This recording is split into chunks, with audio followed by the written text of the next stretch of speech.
Hey, Mike with VidMuze.com, and we've got another tutorial for you guys.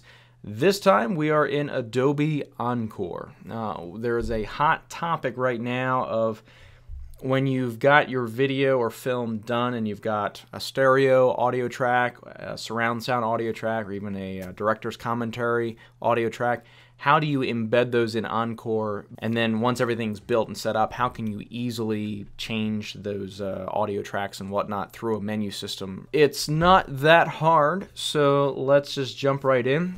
Today I'm using Adobe Encore CS6, but the older versions are not that different. Now, to get to the proper menu system with setting everything up, there is a little bit that you need to know. So I'm just going to go through it, but I'm going to kind of keep it moving again to keep things rather short and brief for today. So as you can see here in the project bin, I have a video file as well as 2 audio tracks. So what is the first thing? Well, we need to create a timeline, which we'll be putting our video and audio on. Now in Encore, yes, you do need a timeline. It's different than the timeline in Premiere. Then we will need a simple menu system so that we can then shuffle through and pick the proper audio track that we want, and then that will allow the specific track to play when we play our video. Since I already have my assets in here, I'll go ahead and just create a new timeline. And for simplicity, let's just rename it and call this one film or movie, whatever you want to call it. And we also need a simple menu system. So we'll create new item and do menu. And again, keep things organized. Let's rename this one to main menu. Organization, guys, you know me. All right, so on the film timeline, we'll go ahead and drag our video down. I have just some simple aerial that we shot with our hexacopter.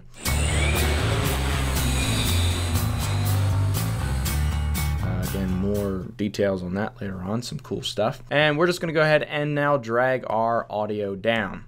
Now here in Encore, you have one audio track. Now don't be confused and think, okay, well this is a mono track. No, it has nothing to do with that. It's just letting you know that the audio you've pulled in, whether it's stereo, mono, or surround sound, it goes on the single track. Now you are able to either right-click and hit Add New Audio Tracks, or just drag your additional audio tracks down and release, and it will generate the second track. Now, if these are in different languages, this is perfect. If you're translating a film or whatnot, you can go ahead and then specify what track is what language, but that doesn't pertain to us, so we'll just leave them both English.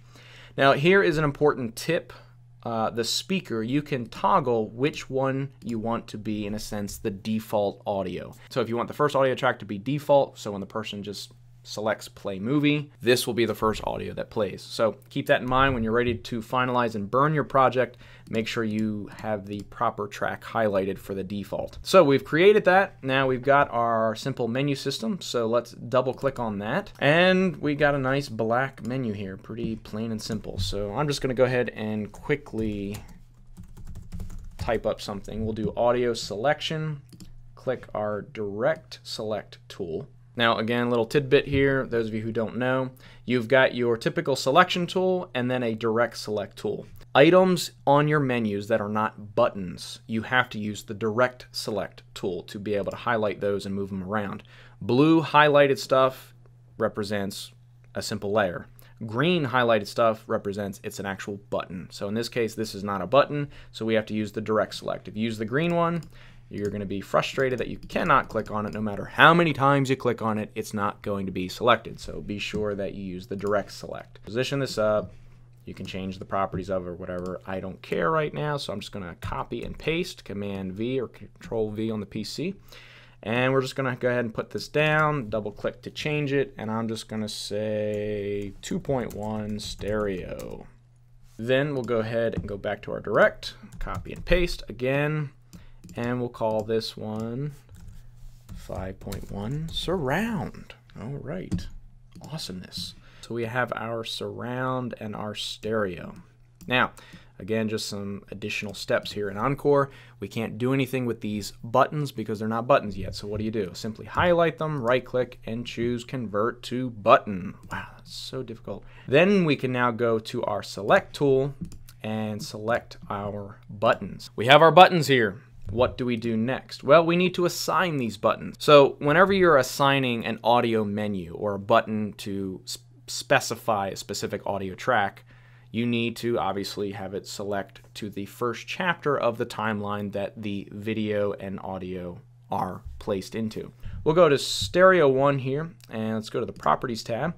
And the link, let's go ahead and quick whip this. So we'll click and drag, and we'll go all the way over to our film. So let's just link this stuff up first. Now the stereo, we need to do the same thing. And yes, link it to the same place. We'll link it to our film. So we click on either one, and you'll see that link is set up to chapter 1. So here is the little trick where we need to specify what track is triggered, audio track is triggered, depending on what button they choose. So we'll say that audio 1 is stereo and audio 2 is our surround sound. So on 2.1 stereo, the button, let's right click and choose specify link. So now we're going to have a little tab that pops up that shows all of our menus and our timelines and everything. Now you have two options here. You can have them either select the audio, but instead of having the movie play right away, it can send them back to the main menu. You'll see the possibilities here because a lot of movies, they'll have you choose the audio, but then it'll send you directly back to the main menu so that if you want to choose like a certain chapter selection, you can go to that menu and then watch the movie with that audio. So the audio would never change. The limitations of having the movie play in the audio selection is obviously they have to start the movie from this menu, and that's not always what you want. Show you the two different ways, you choose which one you want. So we specify the link, and what we can do is choose chapter 1, and the audio needs to be changed to 1. If you did no change, it would default to whatever you specified in the timeline to be the default audio. Since this is stereo, you could leave it at no change because it's going to go to stereo anyway, but for the sake of this tutorial, let's just choose 1. You can also do the same thing with subtitles once you add subtitles to this. Another tutorial, another day. Now, click on your second button that we need to specify the link to track number 2. So we right click, choose specify link, chapter 1, and audio change, we're going to do number 2. Choose OK. Now let's go ahead and preview this to make sure it worked. So right click, choose preview from here. We now can click on either button. So let's click on 2.1 stereo.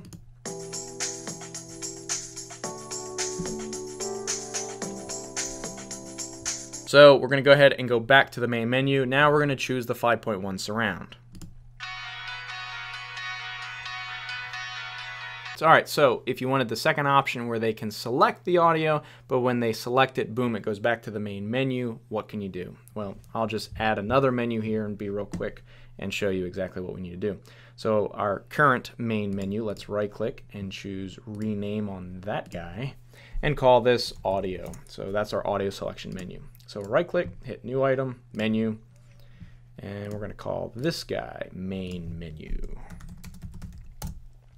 And again, just to keep things simple. So our select tool, hit audio selection, we'll link it to the audio menu. The play movie, we'll go ahead and set that to the film timeline. If we go ahead and preview from here, we hit play movie, it defaults to the first track. So how do we specify the second track? All right, so what we need to do now is go to our audio menu, and we'll do surround sound, and what we need to do is right click, choose specify link, and we need this to, when we click on the 5.1 surround, it's going to choose the 5.1 surround sound track, but yet send us back to the main menu. So in this case, we will do main menu, audio 2. Choose OK. So now let's go back to the main menu, right click, choose preview from here. So when they insert the DVD, boom, this is what we get. Oh, we want to choose our audio selection, so we choose audio selection. Now our 5.1 surround, so we choose that. Now when we hit play movie, it's now using our second audio track. And you can see down here that the second audio track has been chosen. So we'll do exit and return. Now let's do the same thing to stereo. So right click, choose specify link, we're going to have it when they click on stereo, it's going to go back to the main menu, but use audio 1 instead. So choose OK. Go back to main menu, preview from here, go audio selection, 2.1 stereo. We go back to the main menu. We now hit play movie.